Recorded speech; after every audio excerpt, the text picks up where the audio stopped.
Joe Biden finally went over to Ukraine, and the media reacted with their usual combination of sycophantic drooling and massaging his unmentionables. Let's round this out with hearing from our newly bearded friend Ben Shapiro on this issue.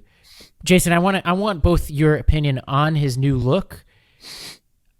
Actually, I don't know that I'm knowledgeable enough of his old look to make the his comparison. New look, which he's growing out his facial hair, and two, I want your opinion on the substance of what he has to say. Let's go to this clip. Okay. And the thing that people forget about Joe Biden's approval rating is that what made it go down in the first place was his weakness in Afghanistan. If you look at the history of Joe Biden's job approval rating, his job approval rating was at about 50%, 51% for a long period of time to begin his presidency. And then it really dipped and went negative right around the time that he decided that he was going to ignominiously pull out of Afghanistan with no plan whatsoever, hand the country over to 8th century Islamic barbarians, and then allow a bunch of American soldiers to get killed and a bunch of Afghan translators to get stuck behind, a bunch of Americans to get stuck behind. So foreign policy weakness does have dramatic ramifications for Joe Biden, and he must know this. So right now, Joe Biden's approval rating is stuck in the 43, 44% range, according to Real Clear Politics. Now, that has been a slight increase from its real absolute low of about 37%, which was back in July of 2022. But he's been kind of trending about even since September. And so he has to do something to reset, because now we are starting to look at his re-elect campaign. His re-elect campaign is going to be launched any day now. We are growing closer. It's near the end of February. We're going to start seeing his re-elect campaign pump into full gear starting March, April, May.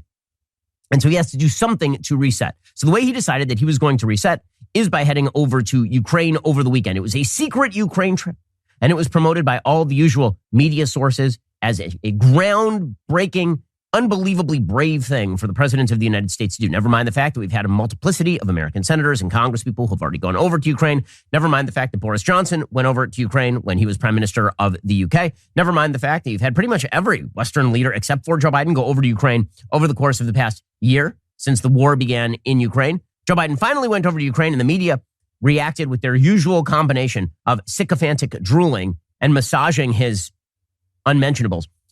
It was exactly what Joe Biden had bargained for. Now, is it going to have any real impact on Joe Biden's presidency? My guess is absolutely not, because nothing actually changed except for Joe Biden posturing. All right. Let me go ahead and take these in reverse order. First of all, his argument that this wasn't actually brave because a lot of other people have done it. Fine. I don't really care. Like, yeah, he's president of the United States. He went to a war zone. Is it like immeasurably brave? No, like I think he was pretty safe. Okay, like I'll concede that point.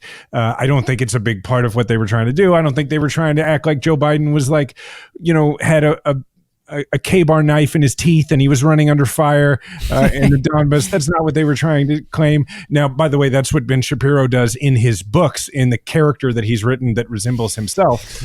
But that's not what Joe Biden was trying to do.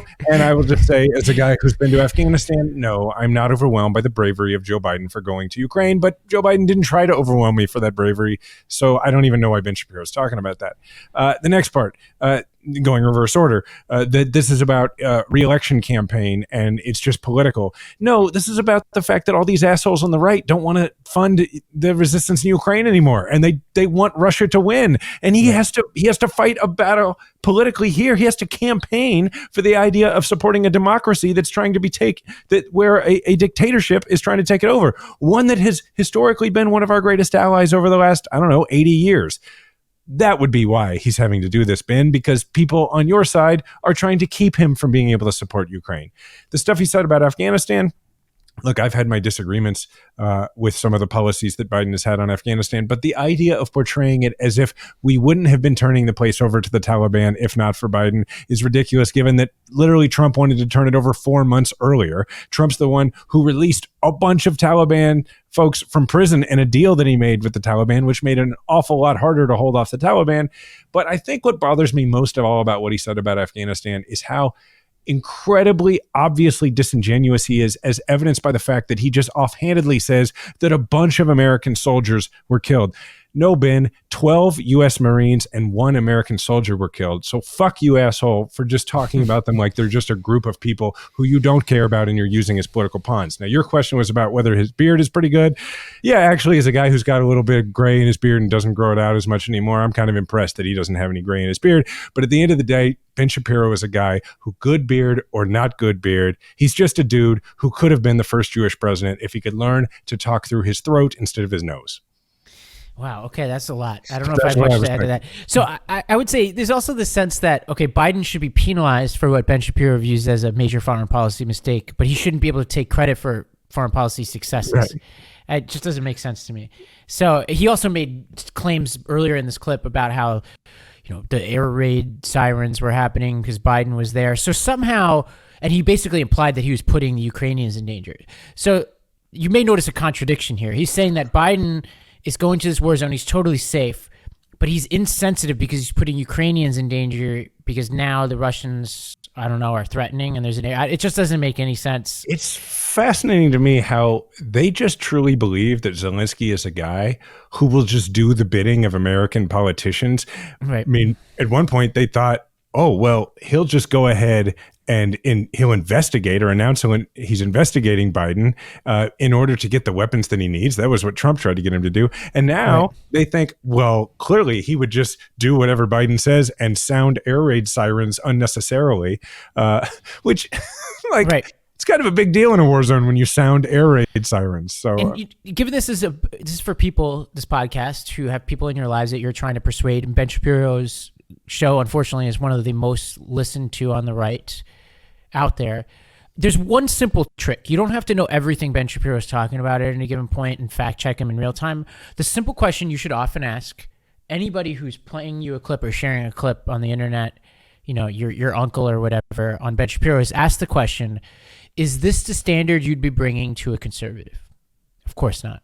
If Trump went to Ukraine and was taking credit for a successful foreign policy move, like Biden, full-throatedly supporting Ukraine and NATO, Shapiro would not be bringing this level of scrutiny. That's the question I would just be asking to anybody. Be like, hey, do you think he'd be bringing this kind of energy if it were Trump?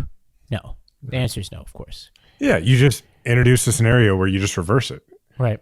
Or like actually something that Meidas did on Instagram last week is take a thing that actually happened and just put it in a different country and change the facts and pretend it's about Hillary Clinton and see how they react and be like, no, that's the same situation. Characters, and now you're outraged. So I think it's actually quite effective.